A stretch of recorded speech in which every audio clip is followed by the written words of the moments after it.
Good evening everyone. So 2 minute हम रुक जाते हैं। तो आप लोगों ने काफी अच्छी पढ़ाई करी होगी इस पूरे वीक में, ठीक है। और चैप्टर आपने पढ़ा होगा लाइफ प्रोसेस एनसीईआरटी से, जो मैंने बताया भी था। साथ ही साथ क्वेश्चंस भी सॉल्व किए होंगे कुछ, अगर मिला होगा तो ठीक है, नहीं तो नोट्स तो पढ़ा ही होगा, ठीक है। तो नोट्स आपने पढ़ा, क्या किसी को पहले जो अभी तक पढ़ाई हुई है उसमें कोई डाउट है क्या? कोई ऐसा जिसको अभी तक जो पढ़ाई हुई है उसमें कोई डाउट है? ठीक है, सर हेमीडायलिसिस में प्रॉब्लम है सर। Everything clear? ठीक है, सर तो देखिए हेमीडायलिसिस में सर। किसमें hemidialysis. Hemidialysis? Sir haemodialysis. Haemodialysis? Yes haemodialysis sir. अभी तक हम लोगों ने पढ़ा ही नहीं है। तो जहां तक मैं पूछ रहा हूं, जहां तक हमने पढ़ाई करी है, क्या उसमें कोई डाउट है? नो नहीं है। सर। ओके, सो देखिए, आप काइंडली म्यूट योरसेल्फ। तो देखिए, अब हमें जो पढ़ना है,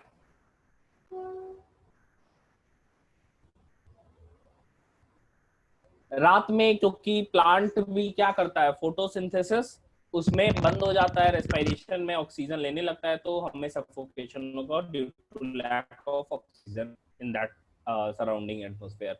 अब देखिए, जो लास्ट पार्ट हम लोगों ने पढ़ा था, आई थिंक कोई बताएगा कि लास्ट कहां तक हुआ था? हम लोग sir physiology of digestion in oesophagus. Oesophagus में हुआ था, बिल्कुल सही। हाँ, तो देखिए, अब जो नेक्स्ट टॉपिक हमें पढ़ना है, next topic will be digestion in stomach. Digestion in stomach. अगर मैं स्टमक में डाइजेशन की बात करूं, तो स्टमक में अंदर से देखिएगा, अगर मैं ये स्टमक बना रहा हूं, ठीक है, ये मैं स्टमक बनाता हूं, तो अंदर में स्टमक के मल्टीपल इनफोल्डिंग्स होते हैं। और ये जो कैरेक्टरिस्टिक इनफोल्डिंग्स है, इसे हम लोग रूगी कहते हैं। रूगी, RUGAE, रूगी।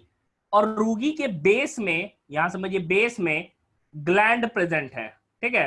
रूगी के बेस में ग्लैंड प्रेजेंट होता है, जिसे गैस्ट्रिक ग्लैंड कहते हैं, ठीक है। मैं फिर से बोल रहा हूं कि स्टमक का जो वॉल है, अंदर से क्या होता है, मल्टीपल इनफोल्डिंग्स बनाता है, जिसे हम लोग रूगी कहते हैं। और उसका जो बेस होता है, यहां पे देखिएगा, उसका जो बेस है, ये वाला पार्ट, ये वाला पार्ट क्या है, गैस्ट्रिक ग्लैंड। गैस्ट्रिक ग्लैंड क्या निकाल रहा है भाई? तो gastric gland is secreting gastric juice.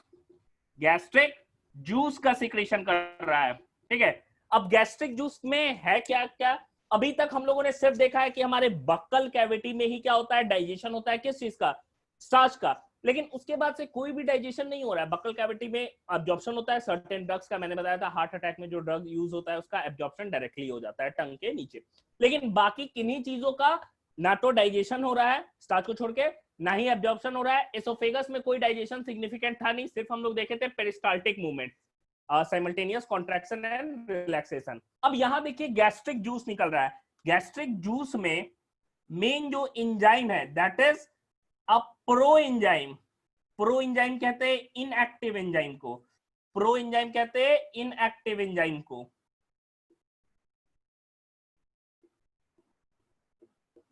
Pro enzyme कहते हैं इनएक्टिव एंजाइम को। आप देखिए, जो इनएक्टिव गैस्ट्रिक जूस में मेन एंजाइम है, दैट इज पेप्सिनोजेन। अभी कोई लिखेगा नहीं, समझिए इसको, पेप्सिनोजेन। ये जो एंजाइम निकल रहा है गैस्ट्रिक ग्लैंड से, ये क्या है, एक इनएक्टिव फॉर्म में है। ये एक्टिव फॉर्म में कब आएगा? तो इसका जो एक्टिव फॉर्म है प्रो एंजाइम से, ये एंजाइम के फॉर्म में, पेप्सिन के फॉर्म में कब आता है? जब इसको मीडियम कैसा मिलता है, एसिडिक मिलता है, ठीक है। तभी ये पेप्सिनोजेन एक प्रो एंजाइम से इनएक्टिव फॉर्म से एक्टिव फॉर्म में चेंज होगा। तो ये एसिडिक मीडियम प्रोवाइड करने का काम किसका है? तो इसमें एक और गैस्ट्रिक ग्लैंड में एक और कंपोनेंट निकलता है गैस्ट्रिक जूस में, that is hydrochloric acid. Hydrochloric acid क्या करता है, मीडियम को एसिडिक करता है, ताकि पेप्सिनोजेन जो हमारा एक प्रो एंजाइम है, वो एक्टिव फॉर्म पेप्सिन में कन्वर्ट हो सके। अब यहां देखिए, कि गैस्ट्रिक ग्लैंड में क्या निकल रहा है, गैस्ट्रिक ग्लैंड से HCl निकल रहा है, और HCl हम जानते हैं एक मिनरल एसिड है, और आप जानते हैं मिनरल एसिड क्या होता है, कोरोसिव इन नेचर होता है। तो जब ये कोरोसिव इन नेचर है तो हमारे ही स्टमक का जो वॉल है उसी को क्यों नहीं कोरोड कर देता है? क्यों? क्योंकि अंदर से एक और कंपोनेंट गैस्ट्रिक जूस में प्रेजेंट होता है जिसे हम म्यूकस कहते हैं। म्यूकस क्या करता है भाई? म्यूकस पूरे गैस्ट्रो यानी कि स्टमक को वॉल को लेयर एक फॉर्म कर लेता है अंदर से, ताकि वो HCl से उस वॉल को क्या कर सके, प्रोटेक्ट कर सके। तो हम लोग यहां देख रहे हैं कि स्टमक के अंदर जो गैस्ट्रिक ग्लैंड है वो गैस्ट्रिक जूस निकालता है, which has 3 components. First is an inactive enzyme which is known as pepsinogen, second one is hydrochloric acid whose function is only to provide acidic medium so that the inactive enzyme pepsinogen convert into its active form, that is pepsin, and to protect the stomach wall from the highly acidic medium given by the HCl.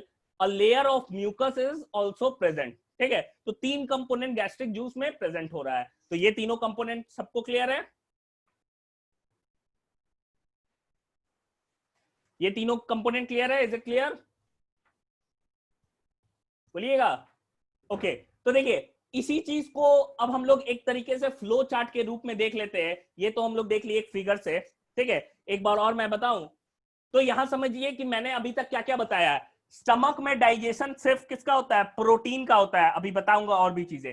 यहां पे अभी जो चीजें बताई है मैंने क्या बताया कि स्टमक अंदर से क्या होता है, इनफोल्डिंग्स बनाता है, और ये इनफोल्डिंग्स को क्या कहते हैं? रूगी कहते हैं हम लोग। रूगी के बेस पे गैस्ट्रिक ग्लैंड प्रेजेंट होता है जो कि क्या निकाल रहा है? Gastric juice. अब गैस्ट्रिक जूस में 3 कंपोनेंट है, कौन कौन से भाई? तो एक इनएक्टिव फॉर्म पेप्सिनोजेन, दूसरा हाइड्रोक्लोरिक एसिड, तीसरा म्यूकस। 3 ही कंपोनेंट गैस्ट्रिक जूस में प्रेजेंट होता है मेनली। पेप्सिनोजेन क्या है? इनएक्टिव फॉर्म में, ये प्रोटीन पर डायरेक्टली काम नहीं कर सकता है, इसको चेंज होना होगा किस में? एक्टिव फॉर्म पेप्सिन के अंदर। और पेप्सिन के अंदर वो कैसे चेंज होता है? किस समय? मीडियम एसिडिक होगा तब वो चेंज होगा। अब देखिए मीडियम एसिडिक करने का काम किसका है? HCl का। अब HCl से कौन बचाएगा? म्यूकस। यही चीज हो रहा है, ठीक है। इसको हम लोग लिख लेते हैं, क्लियर हो जाएगा हमारा।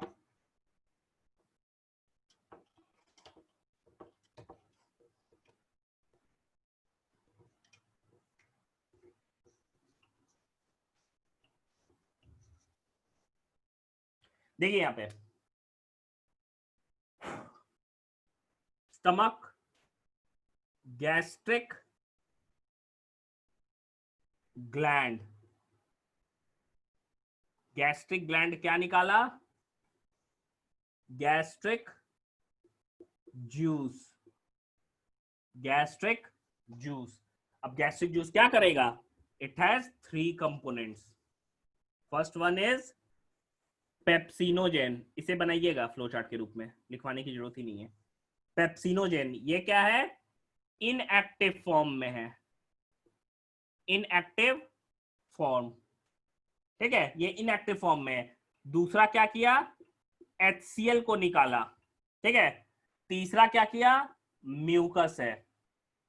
म्यूकस का हम काम क्या बोल रहे हैं? Protects from highly acidic HCl, ये म्यूकस का काम होता है। दूसरा HCl का हम क्या बोल रहे हैं? Provide acidic medium, acidic medium. Acidic medium मतलब ये HCl है, समझिए। HCl ये हमारा पेप्सिनोजेन है, पेप्सिनोजेन है। पेप्सिनोजेन HCl के प्रेजेंस में, ये HCl के प्रेजेंस में किसमें कन्वर्ट हो जाएगा? पेप्सिन, ठीक है। ये क्या है? एक्टिव फॉर्म है। लिखिए तो इसको, एक्टिव फॉर्म है ये।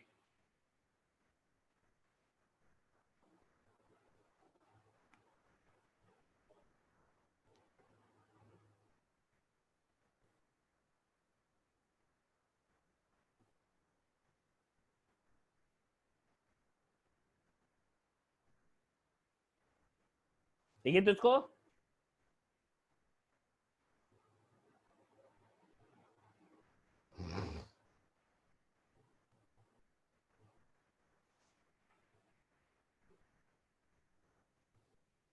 तो देखिए ये पेप्सिनोजेन इनएक्टिव फॉर्म में था, ये पेप्सिन में कन्वर्ट हो गया। नेक्स्ट फ्लो चार्ट हम लिखते हैं कि क्या क्या चीजें होंगी। अब पेप्सिन हमारा हो चुका है, एक मिनट दे रहे, लिखिए जल्दी इसको जो नहीं लिखा है।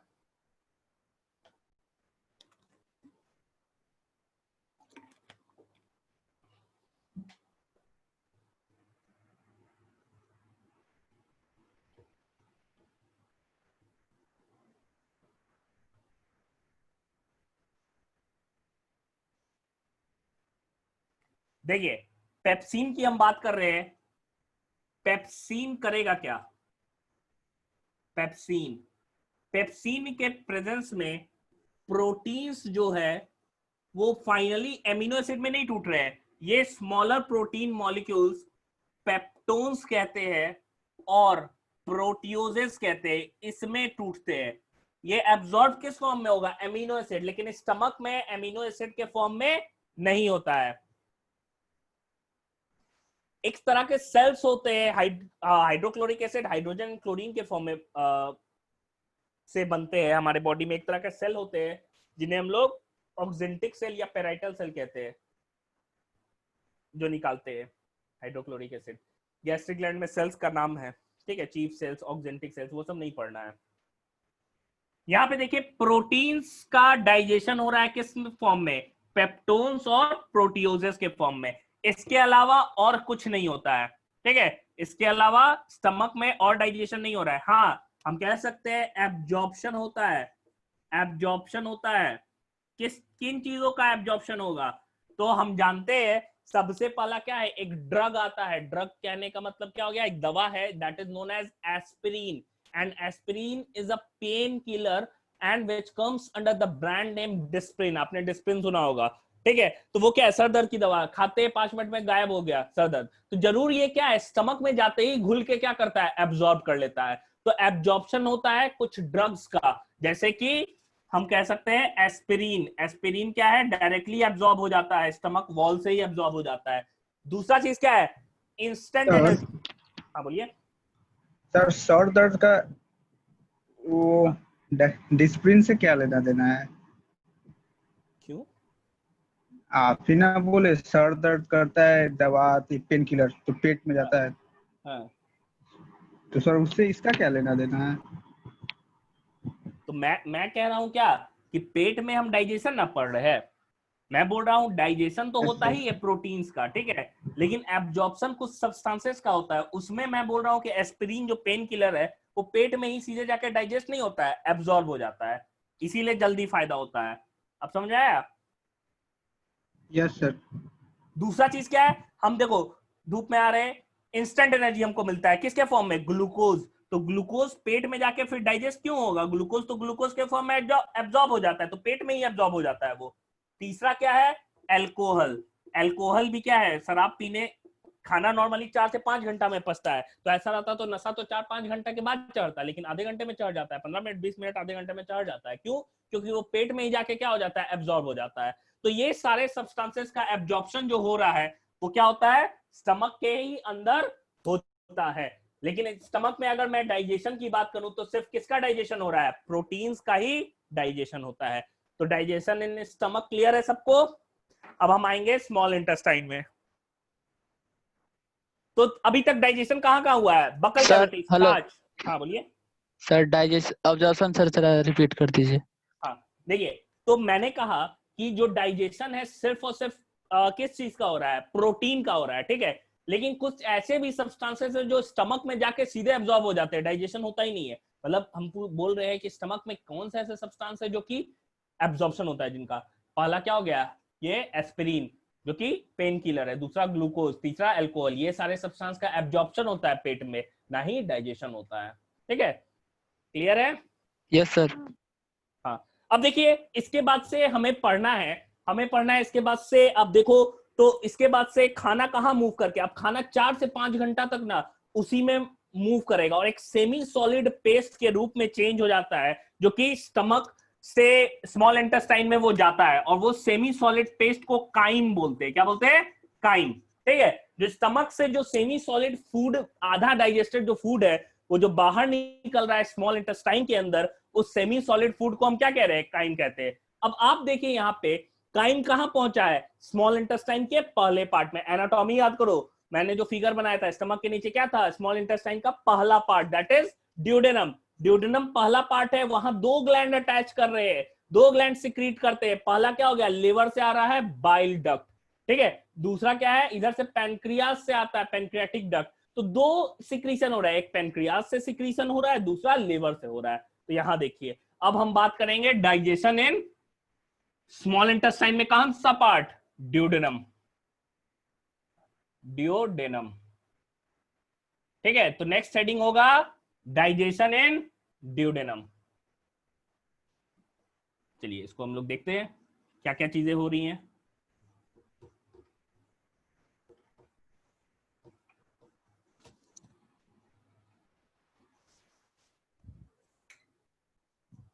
अब देखिए, हम डाइजेशन इन सर, ड्यूडेनम की बात कर रहे हैं। सर, हाँ बोलिए।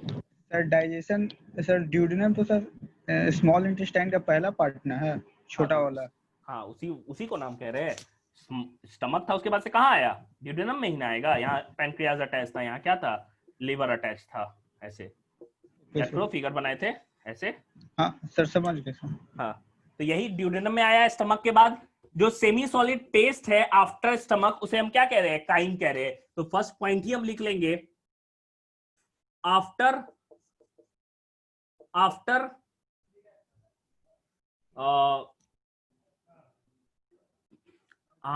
Stomach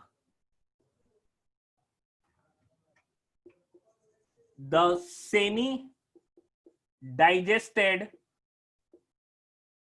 food is called chyme,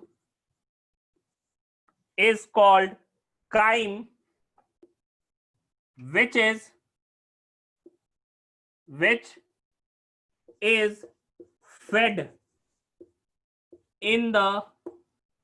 fed in the duodenum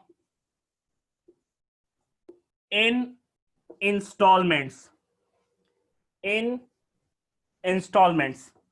अब समझिए इसका मतलब क्या हो गया? इंस्टॉलमेंट्स।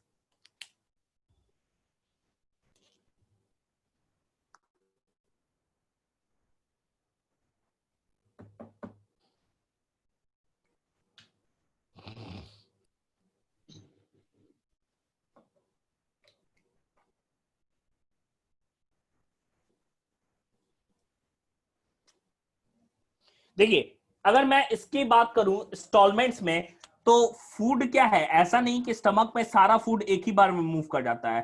पूरे एलिमेंट्री कनाल में ना स्फिंक्टर पाया जाता है। दो बॉडी के अंदर दो तरह के गेट होते हैं, एक ही तरफ खुलेगा। मान लो एक दरवाजा है, इधर से हम धक्का दे, खाली इधर ही खुलेगा, उधर से नहीं खुल सकता है पीछे से। जैसे हार्ट्स वगैरह में या वेन्स में वैसे दरवाजे या गेट्स प्रेजेंट होते हैं जो कि वन वे डायरेक्शन प्रोवाइड करते हैं, जिसे हम वाल्व्स कहते हैं। ठीक है, लेकिन दूसरा होता है स्फिंक्टर। मान लो एक रबर बैंड ले लो, रबर बैंड को हम ऐसे बांध लिए। अब रबर बैंड में इधर से हम फोर्स डालेंगे तब भी ये खुल जाता है, नीचे से डालेंगे तब भी खुल जाएगा। मतलब ऐसे है। ठीक है, ये ऐसे है, ये किधर से भी आइदर डायरेक्शन में फोर्स पड़ा, ये क्या हो जाएगा? खुल सकता है। तो एलिमेंट्री कनाल में ना हमारे जो गेट्स होते हैं वो स्फिंक्टर टाइप के होते हैं। नहीं तो अगर ऐसा नहीं रहता, मान लो कि यहां तक तो स्फिंक्टर नहीं है, लेकिन जैसे स्टमक और एसोफेगस के दो दीवार होता है ना, वहां वो बंद रहता है। फूड यहाँ एसोफेगस पे पहुंचता है तो ये खुलता है, फिर ये बंद हो जाता है स्टमक का। नहीं तो ऐसा रहता तो सोचो कि हम जब खड़े तो ठीक है फूड यहाँ है, लेकिन जब लेटते तो फूड ऊपर आ जाता है, यहाँ आ जाता। तो ये क्या होगा? जरूरी यहाँ पे क्या होता है? क्लोज होता है। और ये वन वे चैनल भी नहीं है। अगर ऐसा वन वे रहता कि एक ही डायरेक्शन में वाल्व रहता, स्फिंक्टर नहीं रहता, वाल्व रहता, तो कभी हमको उल्टी होती ही नहीं, कभी वॉमिटिंग होता ही नहीं, क्योंकि वॉमिटिंग में तो उल्टा हो रहा है।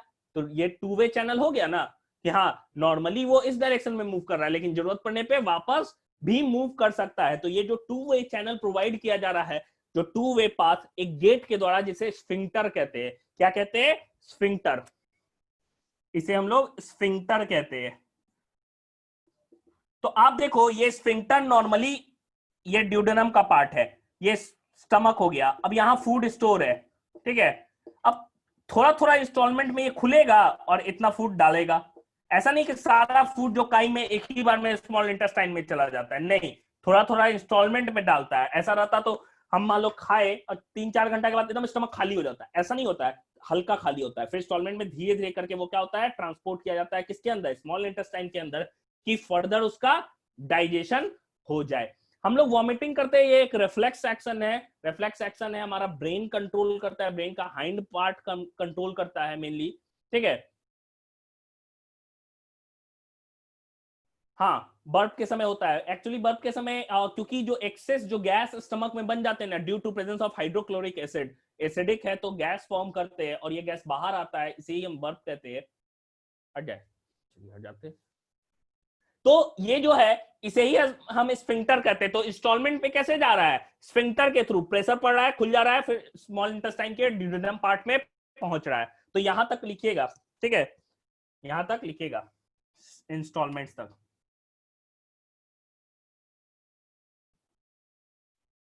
स्टार मार्क करके स्फिंक्टर लिख लीजिएगा, ठीक है। स्फिंक्टर है क्या भाई, तो हम लिख सकते हैं a gate like structure, a gate like structure present at certain locations in the gut, gut elementary canal को कहते हैं, in the gut which provide, दोनों तरफ क्या कहेंगे, two way movement, two way movements, दोनों तरफ के मूवमेंट्स को ये क्या कर रहा है, हम कह सकते हैं एक तरह से परमिट कर रहा है। तो स्फिंक्टर क्या है भाई, स्टार मार्क करके लिख लीजिए स्फिंक्टर के बारे में। ये क्या है, गेट लाइक स्ट्रक्चर है, दरवाजा है, प्रेजेंट एट सर्टेन लोग, ऐसा नहीं कि मुंह से लेके एनस तक खाली स्फिंक्टर ही प्रेजेंट है, नहीं, सर्टेन लोकेशंस पे ही प्रेजेंट होता है जहां एक ऑर्गन से दूसरे ऑर्गन में चेंज होता है। और ये कहां प्रेजेंट है, गट के अंदर। और ये क्या प्रोवाइड कर रहा है, टू वे मूवमेंट, दोनों तरफ, इधर से भी इधर जा सकता है, नॉर्मली माउथ से एनएससी की तरफ जाता है, लेकिन रिफ्लेक्स एक्शन के समय वापस भी आ सकता है, उल्टा भी हो सकता है ये मूवमेंट, ठीक है। तो डाइजेशन इन ड्यूडेनम में यहां तक हो गया, स्फिंक्टर हो गया। अब देखिए दोनों ग्लैंड जो अटैच है वो हम पढ़ेंगे, किन किन चीजों का डाइजेशन होना है वो पढ़ेंगे। हाँ बोलिए सर, जरा स्फिंक्टर का फंक्शन डायग्राम के साथ बता दीजिए ना सर। हाँ, एक मिनट।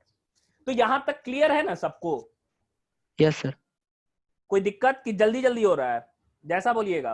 मुझे लग रहा है कि इतना काफी ज्यादा है नहीं इसमें टफ टर्म्स जो नहीं समझ में आएगा। मैं एक बार डायग्राम से फिर बता दे रहा हूं, समझ में आ जाएगा। हाँ, वेन्स में भी प्रेजेंट होता है राघवेंद्र स्फिंक्टर, ठीक है। अब देखिए यहाँ पे अगर मैं स्फिंक्टर की बात करूं, मैं अगर डायग्रामेटिकली रिप्रेजेंट कर रहा हूं, समझो, अगर मान लो हम बोल रहे हैं कि ये एसोफेगस था। अब एसोफेगस जो है ऐसा तरह का ऐसा रहेगा, ठीक है, ऐसा तरह का ये था स्टमक का। अब नॉर्मली ये जो है पेट के लिए वर्ड, और स्फिंक्टर का नाम भी बदलता है, गैस्ट्रो लेते हैं, इसके लिए एसोफेजियल लेते हैं। एसोफेगस है तो फेजियल हो जाएगा, तो इसे हम क्या कहते हैं, गैस्ट्रो एसोफेजियल स्फिंक्टर। ये जो sphincter present between oesophagus and stomach. अब यहाँ फूड पहुंचा तो इसको धक्का देगा तो खुल जाएगा, फिर यहाँ जब फूड हुआ तो ये फिर बंद हो जाएगा, तो इसी को स्फिंक्टर कहते हैं। अब समझ में आया? Yes sir. ठीक है। अब देखिए इसके बाद से हम डाइजेशन की बात कर रहे हैं ड्यूडेनम में। तो ड्यूडेनम में भाई दो ग्लैंड अटैच हो रहा है। काइम आ गया, किसी का माइक ऑन है, बंद कर लीजिएगा। देखिए ड्यूडेनम में दो ग्लैंड अटैच है। हम लोगों ने देखा है राइट साइड क्या अटैच है, राइट साइड हमारा लिवर अटैच है। लेफ्ट साइड क्या अटैच है, लेफ्ट साइड पैनक्रियाज अटैच है। लिवर सिक्रीट क्या करता है, अब मान लो हम बोल रहे हैं यहां पे, जैसे देख लो, किसी का माइक ऑन है प्लीज उसको ऑफ कर लीजिए, डिस्टर्बेंस हो रहा। तो देखिए हम बात कर रहे हैं इस साइड लिवर की, ये हमारा लिवर हो गया, सिंबॉलिकली लिख रहे हैं। इस साइड क्या है, पैनक्रियाज है भाई। तो लिवर की हम बात कर रहे हैं, तो लिवर जो है एक तरह का जूस बनाता है जिसे हम लोग बाइल जूस कहते हैं। ये बाइल जूस टेम्पोररी, अब लिवर तो पता नहीं ना है कि अभी खाना है कि नहीं है, तो कंटिन्यूअसली 24 घंटा बाइल जूस बनाते रहता है। लेकिन ये बाइल जूस वो बना के ऐसा थोड़ी ना कि ड्यूडेनम के अंदर डालते रहेगा, नहीं, वो टेम्पोररी स्टोर करता है ताकि जो खाना आता है उस समय उसको सिक्रीट करता है। तो टेम्पोरली क्या होता है, स्टोर होता है। हम लिख सकते हैं इधर टेम्पोरली, ओके थोड़ा सा आपसे बनाते हैं, ऊपर से बना रहे हैं।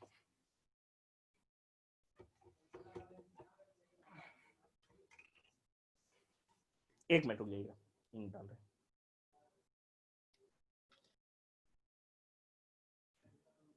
मैं सब बता दे रहा हूं, 2 मिनट रुक जाइए, सब आपके आंसर्स मिल जाएंगे, ठीक है।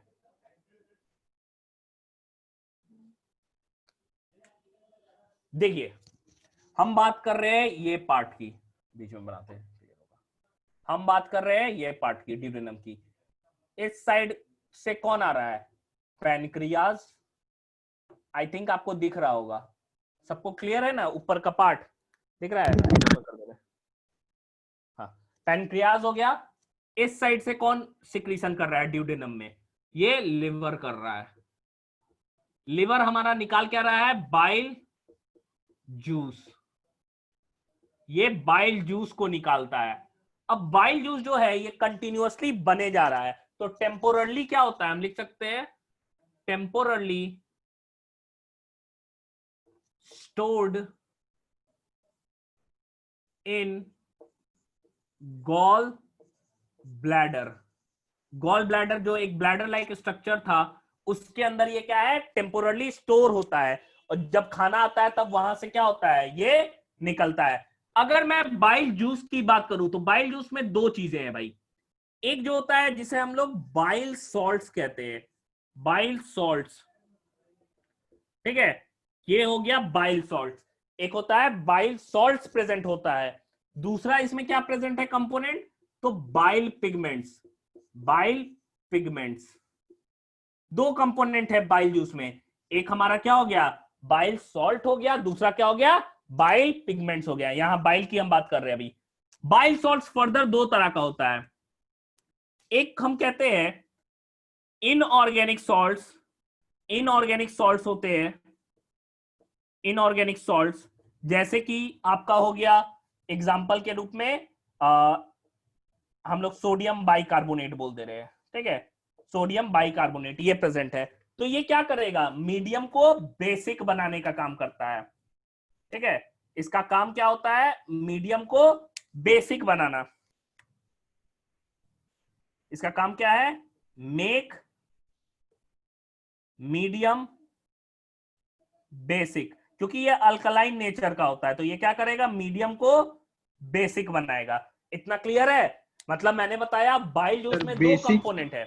हाँ, बेसिक बनाने का मतलब नहीं समझे। एसिडिक बेसिक नहीं जानते, अच्छा बेसिक, हाँ एसिडिक, हाँ वो बेसिक। तो इनऑर्गेनिक सॉल्ट जो बाइल सॉल्ट्स का, जैसे कि एक एग्जांपल के तौर पे मैंने बताया कि सोडियम कार्बोनेट प्रेजेंट होता है जो कि खुद अल्कलाइन नेचर का है, बेसिक नेचर का है, तो मीडियम को बेसिक बनाता है। पहला चीज हो गया बाइल सॉल्ट। दूसरे कंपोनेंट की मैं बात करूं तो इनऑर्गेनिक सॉल्ट्स के साथ साथ ऑर्गेनिक सॉल्ट्स भी होते हैं, ऑर्गेनिक सॉल्ट्स भी होते हैं, ठीक है, इनऑर्गेनिक सॉल्ट के साथ साथ ऑर्गेनिक सॉल्ट्स भी होते हैं। जैसे कि क्या हो गया, एक सॉल्ट होता है जिसे हम लोग एग्जाम्पल में सोडियम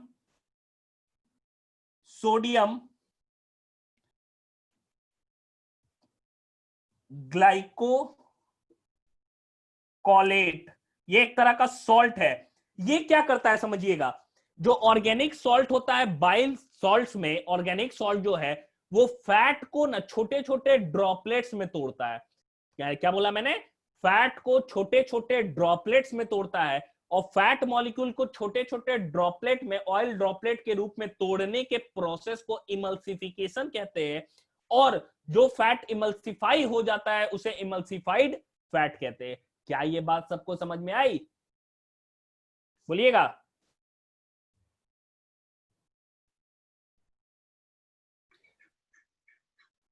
नहीं, फिर से समझिए, मैंने बोला कि आप समझिए फैट है, ठीक है, फैट ड्रॉपलेट डायरेक्टली क्या है, डाइजेस्ट नहीं हो सकता है।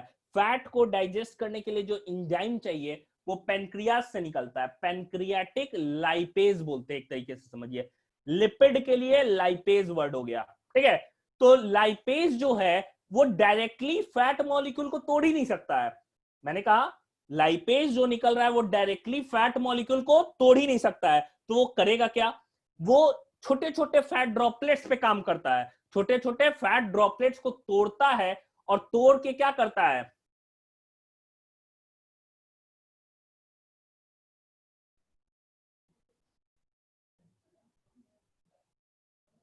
तो एक मिनट रुकेगा।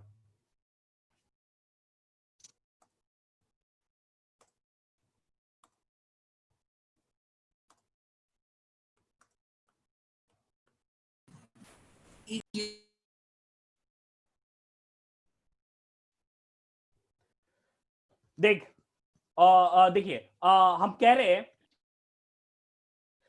हैं कि फैट ड्रॉपलेट्स जो है, फैट ड्रॉपलेट्स क्या कर रहा है, fat droplets directly fatty acids and glycerol में नहीं टूटेगा, उसके लिए एंजाइम चाहिए लाइपेज। लेकिन लाइपेज जो है वो फैट पे डायरेक्टली काम नहीं करता है। यहां समझिएगा, मैं इस चीज को लिख के, जैसे फैट है बड़ा मॉलिक्यूल है, ठीक है, ये बड़ा है, इसको छोटे छोटे ड्रॉपलेट्स में तोड़ना, ये क्या हो गया, फैट ड्रॉपलेट्स हो गए। तो इसी प्रोसेस को ही हम क्या कहते हैं ना, इमल्सिफिकेशन कहते हैं, इमल्सिफिकेशन कहते हैं। और ये इमल्सिफिकेशन जो हो रहा है और जो फैट ड्रॉपलेट्स प्रोड्यूस हो रहा है, इसे इमल्सिफाइड फैट कहते हैं। तो जो इमल्सिफाइड फैट है उसी पे क्या करेगा, उसी पे लाइपेज काम करता है, ठीक है। नॉन इमल्सिफाइड फैट पे लाइपेज काम ही नहीं करता है, तो जो पैनक्रियाटिक लाइपेज निकलेगा वो नॉन इमल्सिफाइड फैट पे काम ही नहीं करता है, वो क्या है, फैट ड्रॉपलेट्स पे काम करेगा, मतलब कि इमल्सिफाइड फैट पे काम करेगा। तो यहां आप देखिए कि जो ऑर्गेनिक सॉल्ट है, जैसे कि एक सोडियम ग्लाइकोकोलेट हो गया, इसी में एक और सॉल्ट होता है सोडियम टायूरोकोलेट बोलते हैं उसको, वो क्या कर रहा है, वो फैट के इमल्सिफिकेशन में मदद कर रहा है। मतलब हम कह सकते हैं fat droplets, larger fat droplets है, उसे क्या करेगा, स्मॉलर फैट ड्रॉपलेट्स में तोड़ेगा, और इसी प्रोसेस को हम क्या कह रहे हैं, इमल्सिफिकेशन ऑफ फैट कह रहे हैं। एंड इमल्सिफिकेशन ऑफ फैट क्यों जरूरी है, क्योंकि अगर फैट इमल्सिफाई नहीं होगा तो पेनक्रियास से जो लाइपेज निकल रहा है वो काम ही नहीं कर पाएगा। यहां तक क्लियर है?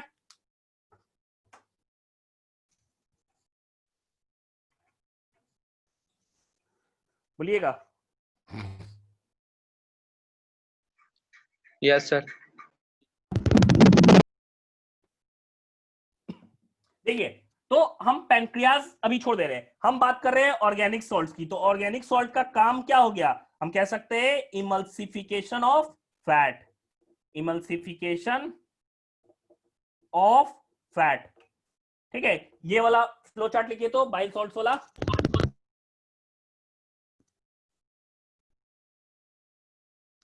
Emulsification of fat. सर हाँ बोलिए। सर बाइल जूस का क्या लिखा है सर, फीचर सबसे ऊपर में? यहाँ फीचर नहीं लिखे, ये टेम्पोरली क्या करता है, गॉल ब्लैडर के अंदर स्टोर करता है, क्योंकि बाइल जूस कंटिन्यूअसली 24/7 वो क्या हो रहा है, बने जा रहा है, लेकिन फूड तो है नहीं ना ड्यूडेनम में, तो वो क्या करेगा, टेम्पोरली जाके स्टोर होगा, किस में, गॉल ब्लैडर में। टेम्पोरली है? हाँ टेम्पोरली है, पी छूट गया, सॉरी, टेम्पोरली। सर एक बार और फिर से सब बता देना। हाँ सब बता दे, पहले लिखी ना।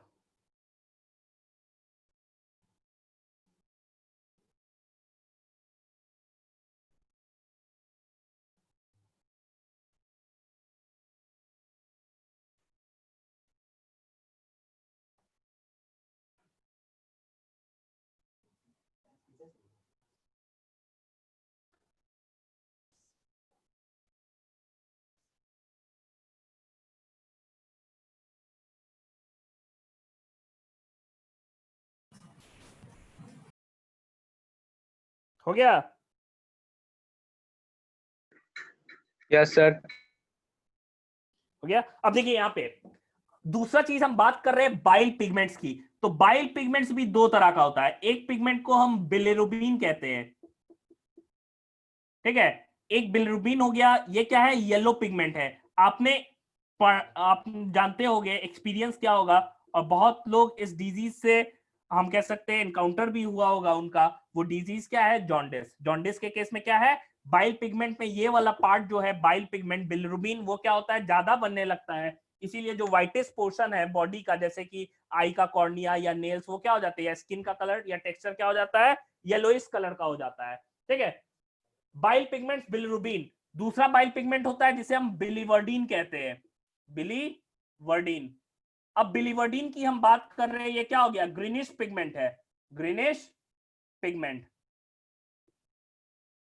ठीक है, ग्रीनिश पिगमेंट है बिलीवर्डिन। तो दो पिगमेंट है भाई बाइल सॉल्ट, बाइल पिगमेंट्स में, एक कौन सा हो गया, येलो, दूसरा ग्रीन। येलो को बिलिरुबिन कहते हैं और ग्रीन वाले को क्या कहते हैं, बिलीवर्डिन कहते हैं। इसी का जो इंक्रीज है, हम लिख सकते हैं, यही स्टार मार्क करके लिख लीजिएगा, इट्स इंक्रीज,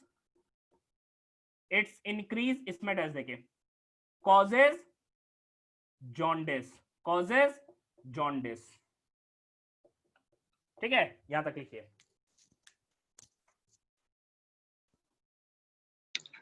सर बिलोड्रिन का स्पेलिंग क्या लिखे हैं? BILIRUBIN, BILIRUBIN।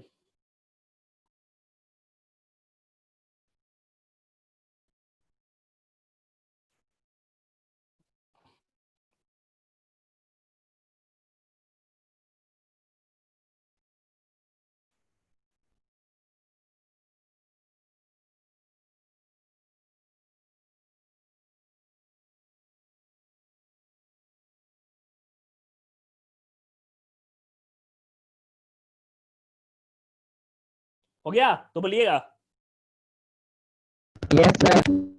ओके, सो एक मिनट, यस सर, हो गया। बहुत अच्छे। Yes sir. चलिए देखिए, नेक्स्ट हो गया, ये हमारा बाइल जूस का फंक्शन हो गया। तो हम बात कर रहे हैं लिवर से ये सारी चीजें निकल रही है। अगर हम बात कर रहे हैं ये सारी चीजें बाइल जूस, तो ये यहां सिक्रीट कर रहा है, पैनक्रियाज भी तो सिक्रीट कर रहा होगा। तो अब लिवर वाला पार्ट मैं मिटा रहा हूं, अब इधर से हम सर पैनक्रियाज सर वाला सर सर करते हैं। एक मिनट सर। हाँ हाँ बोलिए। सर बाइलरुबिन में आपने बोला येलो पिगमेंट से इसके इंक्रीज से सर जॉन्डिस होता है, तो सर हाँ, ग्रीनिश पिगमेंट के इंक्रीज से कौन सा ग्रीनिश डिजीज होता है? पिगमेंट जनरली इंक्रीज नहीं करता, मतलब कि अगर बोलेंगे ना, इसका अमाउंट कम ही बनता है। अगर समझो कि इसका 10 ml बन रहा है या इसका 90 ml बन रहा है, ऐसे बनता है। तो इसी का थोड़ा सा इंक्रीज ज्यादा दिखता है, मतलब यह ज्यादा प्रोमिनेंट है पिगमेंट। ठीक है, ओके सर।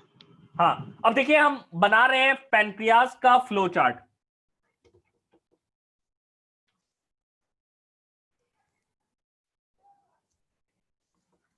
अब देखिए पैनक्रियाज का फ्लो चार्ट,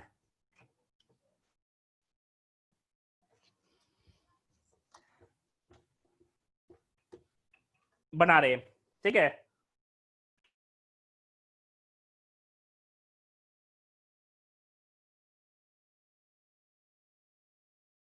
देखिए, तो अगर हम पैनक्रियाज की बात कर रहे हैं, तो पैनक्रियाज एक हेट्रोक्राइन ग्लैंड है। हेट्रोक्राइन ग्लैंड किसे कहते हैं, जिसमें एक्सोक्राइन वाला पार्ट भी होता है, दैट इज डक्ट वाला पार्ट, एक ट्यूब से एक पर्टिकुलर साइट पे सिक्रीशन करेगा। दूसरा क्या हो गया, एक्सोक्राइन पार्ट से जो सिक्रीशंस होते हैं उसे हम लोग क्या कहते हैं, एंजाइम्स कहते हैं। और दूसरा क्या हो गया, पैनक्रियाज जो है उसका कुछ पार्ट, 1% पार्ट जो होता है वो एंडोक्राइन होता है। एंडोक्राइन हम लोग किसे कह रहे हैं, जो हार्मोन्स का सिक्रीशन करता है। और हार्मोन्स कैसे होते हैं, तो डायरेक्टली ब्लड में ही मिल जाते हैं। मतलब एंडोक्राइन ग्लैंड जो होते हैं वो क्या होते हैं, डक्टलेस ग्लैंड होते हैं, ये आपने पढ़ा होगा। तो पैनक्रियाज की मैं बात करूं तो ये क्या है, हेट्रोक्राइन ग्लैंड है।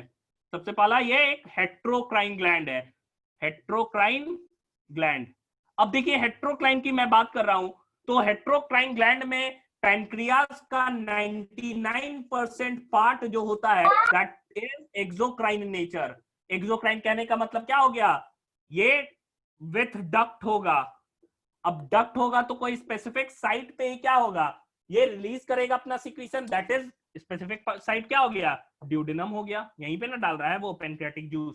ठीक है, हेट्रोक्राइन ग्लैंड है, मतलब उसका 99% पार्ट एक्सोक्राइन है, और ये क्या निकाल रहा है, पैनक्रियाटिक, पैनक्रियाटिक जूस। ठीक है, ये क्या निकाल रहा है, पैनक्रियाटिक जूस। अगर मैं पेनक्रियाटिक जूस की बात करूं, इट हैज 3 एंजाइम्स।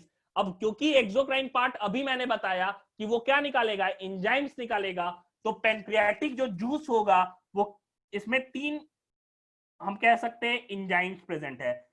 सबसे पहला क्या होता है भाई, तो ट्रिप्सिन। ट्रिप्सिन की मैं बात करूं, पेट में याद करो, स्टमक में डाइजेशन किस चीज का हुआ है, प्रोटीन का। प्रोटीन लेकिन फाइनली एमिनो एसिड्स के फॉर्म में डाइजेस्ट ही नहीं हुआ है, वो प्रोटियोजेस और पेप्टोन्स के ही फॉर्म में क्या है, डाइजेस्ट हुआ है। ठीक है, वो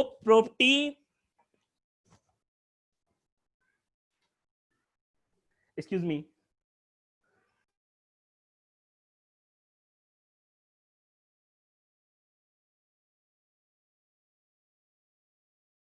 तो हम बात कर रहे हैं जो पेनक्रियास से जो निकला ट्रिप्सिन, समझिए पेनक्रियाटिक जूस में प्रोटीन हमारा डाइजेशन एमिनो एसिड्स के फॉर्म में हुआ ही नहीं था, एमिनो एसिड्स के फॉर्म में नहीं हुआ था, वो पेप्टोन्स और प्रोटियोजेस के ही फॉर्म में, मतलब एक हम कहते हैं बीच का छोटा मॉलिक्यूल, प्रोटीन का छोटा मॉलिक्यूल में टूटा था, फाइनली एमिनो एसिड में टूटा ही नहीं था। तो जो पेनक्रियास से जो ट्रिप्सिन निकल रहा है ना, उसके प्रेजेंस में प्रोटियोजेस और पेप्टोन्स फाइनली किस में टूट जाता है, एमिनो एसिड में। क्या ये बात समझ में आई? Yes, sir. ठीक है, मतलब देखो पेट में एक बार और बता दीजिए। हाँ मैं बोल दे रहा हूँ, स्टमक के केस में आप देखो, स्टमक में फाइनली क्या था, एमिनो एसिड में टूटा ही नहीं था प्रोटीन, वो किस में टूटा था, पेप्टोन्स और प्रोटियोजेस में।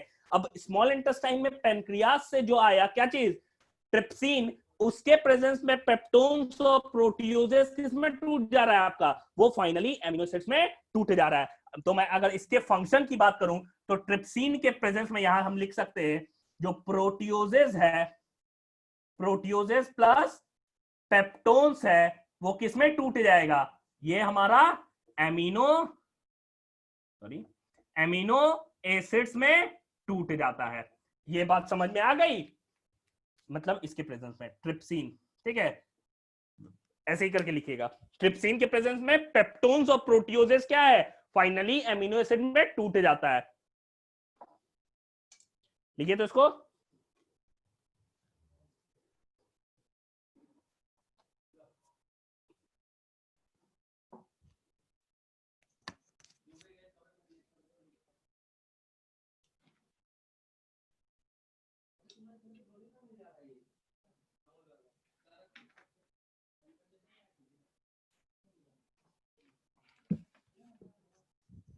हो गया।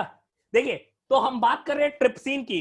अब देखिए सेकंड जो एंजाइम इससे निकल रहा है वो क्या है, तो लाइपेज।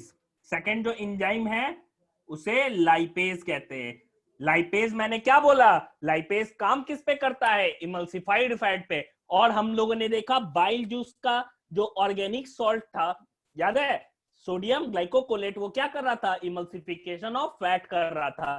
तो अब समझो बाइल जूस के फंक्शन में हम बोल सकते हैं, यहां समझिएगा ध्यान से, बाइल जूस क्या किया, फैट को इमल्सिफाई किया। अगर बाइल जूस फैट को इमल्सिफाई नहीं करता तो पेनक्रियाटिक जूस का लाइपेज उस फैट को तोड़ ही नहीं पाता। इतना समझ में आया?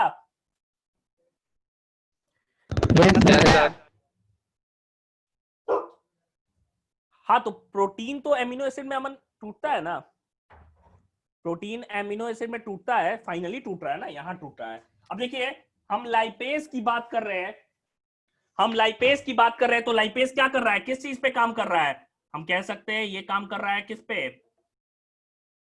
ऐसे इमल्सिफाइड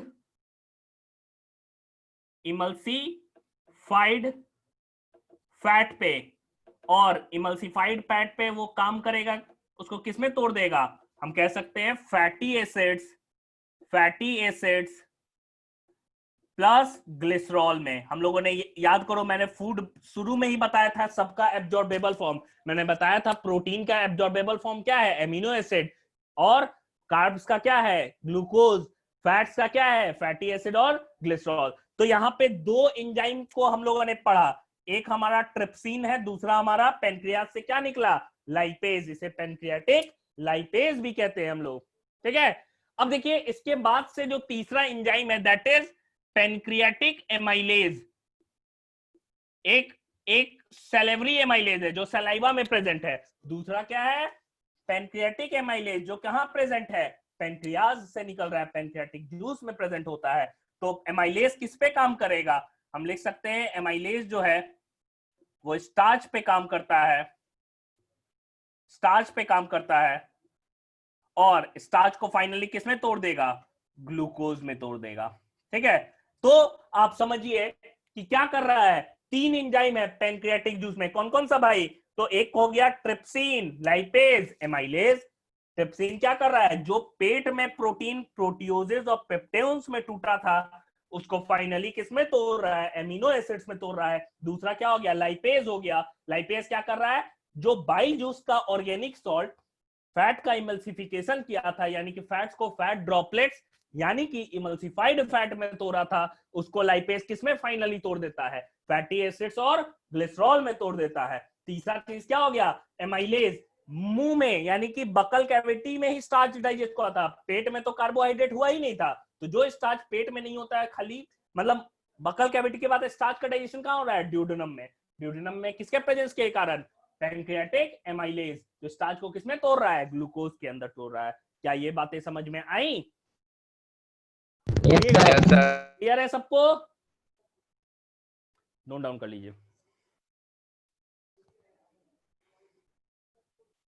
नोट कीजिए तो इसको, पैनक्रियाटिक जूस वाला हो जाएगा, बोलिएगा।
देखिए यहां तक हमारा क्लियर है।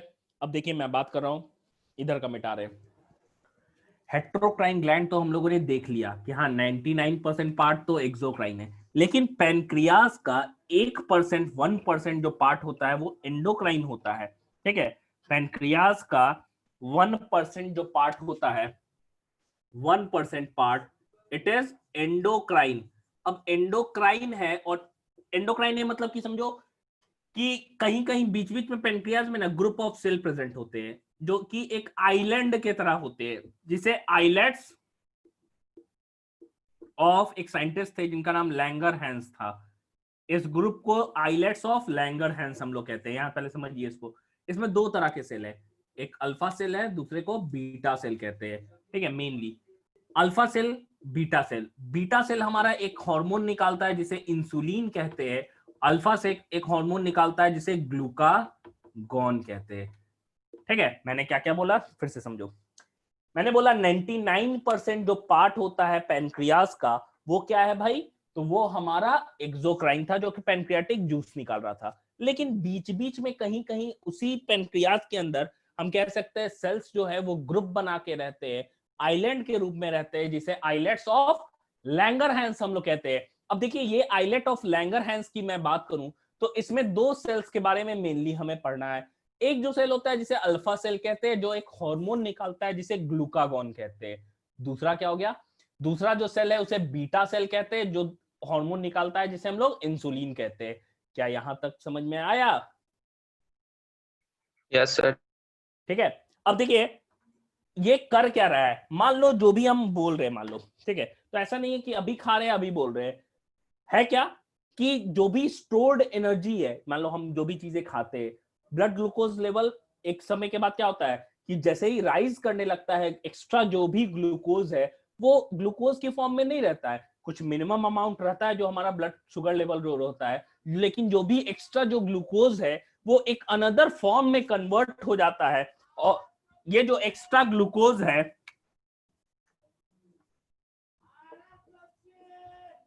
ये एक्स्ट्रा ग्लूकोज जो है ये एक अनदर फॉर्म में कन्वर्ट हो जाता है जिसे ग्लाइकोजन कहते हैं। ठीक है, इसे ग्लाइकोजन कहते हैं। अब देखिए ग्लाइकोजन की मैं बात करूं तो ग्लाइकोजन कन्वर्ट तो हो गया जो एक्स्ट्रा ग्लूकोज है। अब कौन सा ग्लूकोज कन्वर्ट कर पाया, कौन सा मॉलिक्यूल? तो इसके लिए जो हार्मोन लगता है वो क्या होता है? इंसुलिन होता है। लेकिन समझो कि अगर मैं बोल रहा हूं एनर्जी खत्म हो गया, जो एक्स्ट्रा ग्लूकोज स्टोर्ड है वो वापस हमको ग्लूकोज के फॉर्म में चाहिए, मतलब जो स्टोर्ड ग्लाइकोजन है वापस उसका कन्वर्जन कराना है हमको किस में? ग्लूकोज में, तभी तो हमको एनर्जी मिलेगा। तो वो ग्लूकोज का कन्वर्जन, मतलब ग्लाइकोजन से वापस ग्लूकोज का जो कन्वर्जन है उसके लिए जो हार्मोन लग रहा है दैट इज ग्लूकागॉन। तो हम कह सकते हैं इंसुलिन और ग्लूकागॉन एक दूसरे के अपोजिट काम करता है। इंसुलिन का फंक्शन ध्यान से सुनिए, जो एक्स्ट्रा ग्लूकोज है उसको किसमें कन्वर्ट कर रहा है? ग्लाइकोजन में। और स्टोर कहां करता है? लिवर सेल्स में और मसल सेल्स में, इन दोनों में स्टोर करता है। ठीक है, ये फंक्शन किस चीज का है? इंसुलिन का है। लेकिन जैसे ही एक लेवल के नीचे ब्लड शुगर लेवल गिरता है, जो स्टोर्ड ग्लाइकोजन है वापस ग्लूकोज में कन्वर्ट होता है और अवेलेबल हो जाता है एनर्जी देने के लिए। तो जो हार्मोन लगेगा कौन सा? जो कि स्टोर्ड ग्लाइकोजन में वापस ग्लाइकोजन को वापस ग्लूकोज में कन्वर्ट करेगा, उस हार्मोन को हम क्या कह रहे हैं? ग्लूकागॉन कह रहे हैं। तो दो हार्मोन काम कर रहा है भाई, एक इंसुलिन, दूसरा ग्लूकागॉन। समझ में आया? Yes sir. फिर से बताए, देखिए ध्यान से कि इंसुलिन कर क्या रहा है। मैं फ्लो चार्ट बताता हूं आपको समझ में आएगा।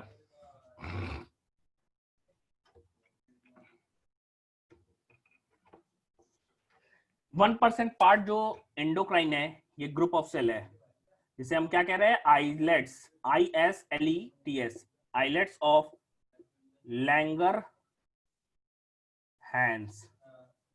ठीक है, इसमें दो तरह के सेल है, एक सेल है अल्फा सेल, दूसरा है बीटा सेल। अल्फा सेल क्या निकाल रहा है? ग्लूकागॉन। बीटा सेल क्या निकाल रहा है? इंसुलिन। ठीक है, ये दोनों हार्मोन निकल रहा है। अब देखिए इसका फंक्शन क्या है। जो भी एक्स्ट्रा ग्लूकोज है, एक्स्ट्रा ग्लूकोज, उसको इंसुलिन इंसुलिन कन्वर्ट करेगा किस में? हम कहते हैं ग्लाइकोजन में, ग्लाइकोजन में। ठीक है, और दूसरा क्या हो गया? दूसरा क्या हो गया? इंसुलिन, जब मान लो कि हम कह सकते हैं जब ग्लाइकोजन को वापस किस में कन्वर्ट करना है? ग्लूकोज में। ठीक है, वापस इसको किस में कन्वर्ट करना है? ग्लूकोज में। तो ये जो हार्मोन लगेगा दैट इज ग्लूकागॉन। ठीक है, ये जो हार्मोन है इसे ही हम क्या कह रहे हैं? ग्लूकागॉन, जो कि ग्लाइकोजन से वापस किस में कन्वर्ट किया? ग्लूकोज के अंदर कन्वर्ट किया। ठीक है, ये जो हमारा मेन है दैट इज स्टोरेज यूनिट के रूप में है एक तरीके से, इसे हम क्या कह रहे हैं? ग्लाइकोजन कहते हैं। ठीक है, यहां तक क्लियर है सबको? कि किसी को कोई दिक्कत है? No sir. ठीक है, क्लियर है। अब देखिए ग्लाइकोजन जो है वो स्टोर कहां होता है, समझिए। ये कहां स्टोर हो रहा है? कन्वर्ट तो हो गया, हम लिख सकते हैं एरो देके, stored in muscles and liver cells. ठीक है, ये वाला पार्ट उतारिए, तो उतारिए इसको। ये हमारा पेनक्रियास का हो गया रोल पूरा। अब इंसुलिन क्या कमी होगा तो क्या होगा? ब्लड ग्लूकोज लेवल बढ़ता चला जाएगा, और इसी कंडीशन को क्या बोलेंगे? डायबिटीज। आपने सुना भी होगा कि जब एक्सेस ब्लड ग्लूकोज लेवल बढ़ जाता है तो इंसुलिन का रेडीमेड इंजेक्शन लिया जाता है।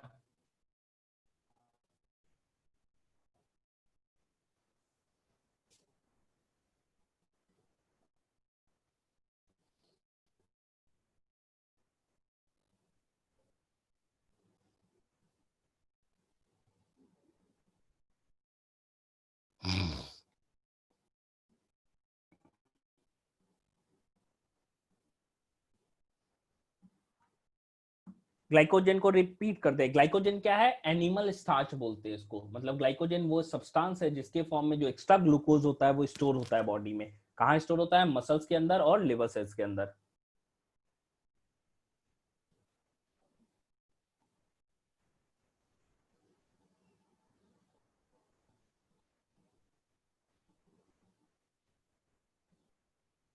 तो यहां तक हमारा देखिए दो मेन जो ग्लैंड हो गया वो खत्म हो गया। नेक्स्ट क्लास में डाइजेशन खत्म हो जाएगा। ठीक है, नीचे का पार्ट बच गया खाली एब्जॉर्प्शन, उसमें हम लोग को देखना है। यहां तक हमारा क्लियर हो गया। एक खाली पॉइंट लिख लीजिएगा, क्या हो गया तो ऊपर का मिटा सकते हैं क्या? ये मिटा दे। Sir Yes, yes sir. Sir Yes, sir. देखिए खाली एक स्टार मार्क करके लिख लीजिएगा, अगर लंबे समय तक डेफिशिएंसी होता है किसका? इंसुलिन का, तो डायबिटीज होता है। हम लिख सकते हैं प्रोलॉन्ग्ड या prolonged deficiency of insulin leads to increased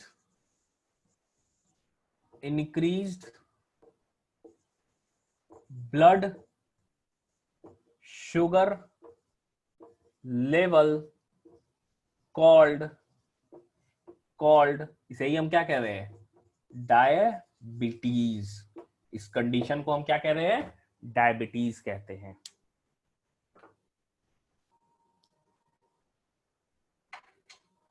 ये हमारा पैनक्रियाज तक का पार्ट पूरा हो गया। ठीक है, अब टेस्ट का जो 5 क्वेश्चन दिया गया था वो मैं बता दे रहा हूं, जिससे नहीं बना था वो देख लीजिएगा, हम डिस्कस कर लेते हैं। यहां तक का पार्ट हमारा पैनक्रियाज तक पूरा हो गया। अब नेक्स्ट क्लास में हम नीचे बात करेंगे।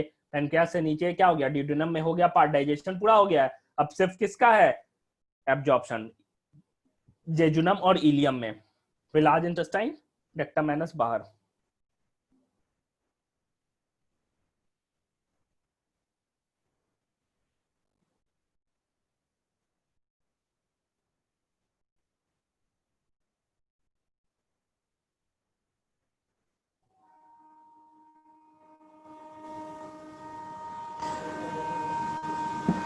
लिखा हुआ तो है यहाँ पे मसल्स और लिवर सेल्स में स्टोर होता है।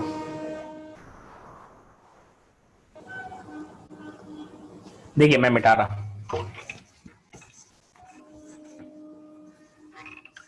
टेस्ट में जो क्वेश्चन था सबसे पहला जो क्वेश्चन था वो हमारा है ओपनिंग और क्लोजिंग स्टोमेटा का कैसे होता है। तो मैंने बताया था गार्ड सेल्स होता है, इसमें पानी अंदर घुसता है तो ये क्या होता है? फूलता है और ओपन होता है। बाहर पानी मूव कर जाएगा तो क्या होगा? वो बंद हो जाएगा। तो ऑप्शन जो दिया हुआ था आपका, दिया हुआ था oxygen, temperature, water in guard cells और concentration of CO2 in stomata. तो आंसर क्या होगा? कैंसर। ठीक है, सेकंड क्वेश्चन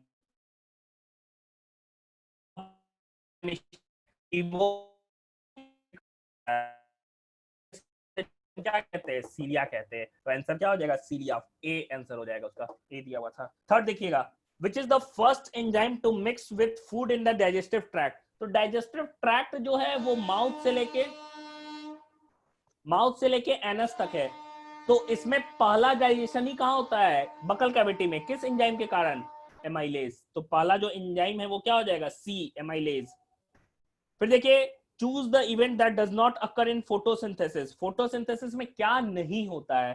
तो सबसे पहला है absorption of light energy by chlorophyll, तो होता ही है। दूसरा क्या है? Reduction of carbon dioxide to carbohydrate. तो एक्चुअल में कार्बन डाइऑक्साइड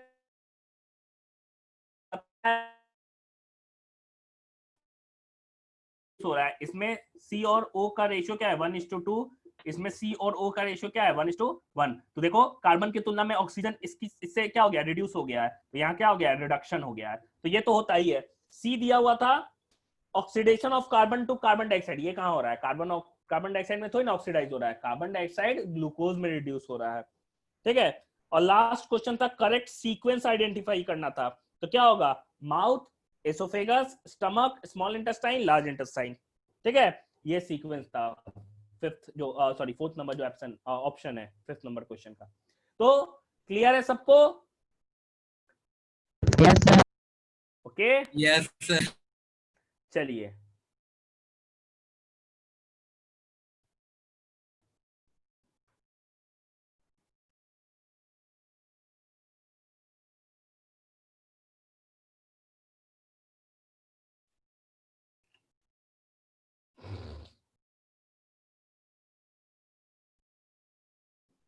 सर ये पैनक्रियाज वाला बता दीजिए ना एक बार फिर से, एंडोक्राइन जो 1% रहता है। 1% जो पार्ट होता है वो एंडोक्राइन होता है। एंडोक्राइन में 2 पार्ट है। एंडोक्राइन जो है वो समझो कि वो पार्ट है, ग्रुप ऑफ सेल्स है, जिसे आइलेट्स ऑफ लैंगर हैंस कहते हैं उस ग्रुप को। उसमें 2 सेल है। अल्फा सेल ग्लूकागोन निकाल रहा है, वो क्या कर रहा है, जो स्टोर्ड ग्लाइकोजन है वापस उसको ग्लूकोज में कन्वर्ट करता है। दूसरा क्या है, beta cell. Beta cell insulin निकालता है। इंसुलिन क्या कर रहा है, जो एक्स्ट्रा ग्लूकोज है उसको ग्लाइकोजन में कन्वर्ट करके मसल और लिवर में स्टोर करता है। यही फंक्शन है।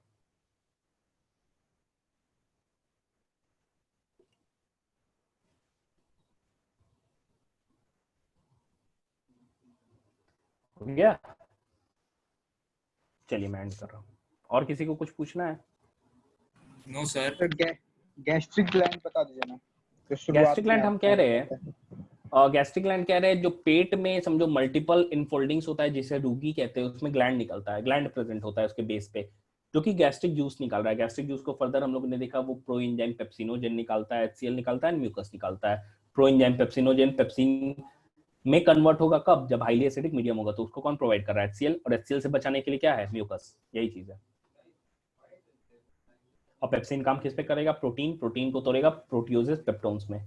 फाइनली अमीनो एसिड में पेट में टूटता ही नहीं है, वो कहाँ टूट रहा है, ड्यूडेनम में। किसके प्रेजेंस में, ट्रिप्सिन।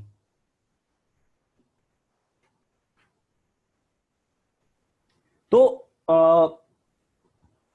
क्या पढ़ाई समझ में आ रही है कि काफी जल्दी होता है या फिर नहीं समझ में आ रहा है?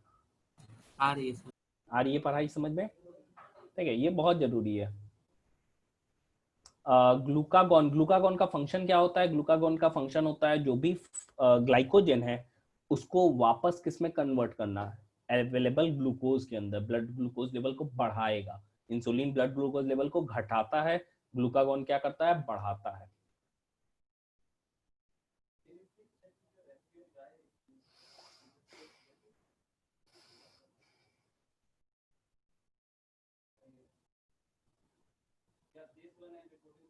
Okay, so I'm ending the class.